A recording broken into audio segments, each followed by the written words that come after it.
来看台北孔子庙文化季今仔日起过。这台北孔子庙伫咧清朝时期是台北府文庙，嘛是台北建社起的第一座孔子庙。1907年去互日本政府拆掉，敢若剩一块石碑。不过旧年嘛已经去互树仔地派去。今仔日市府和孔子庙管委会嘛定再拆一块新的石碑。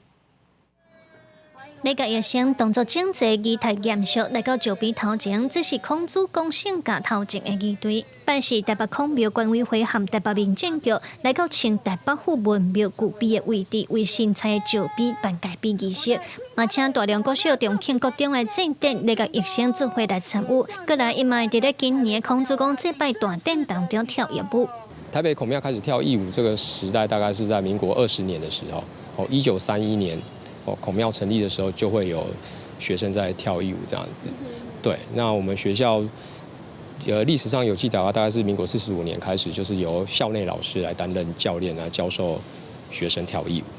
新的石碑中加做一个台北孔子庙的模型，和英国拢是字的古碑真无共款。民政局讲，希望会当互人注意到台北孔子庙的前身台北府文庙，到底今卖台北市立大学。文庙是1879年时起的，后来拆掉，敢若剩一个古碑。民政局表示，旧年因为树仔倒去，甲古碑地歹，所以佮采新的石碑起哩。那最重要的活动就是祭孔嘛，那另外我们为了要。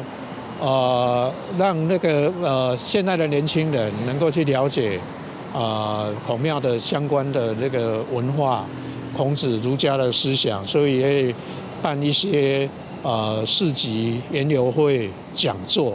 另外，台北市孔庙管委会表示，今年是台北建成140周年，文庙嘛是当时建成的时期作为有重要的教育意义。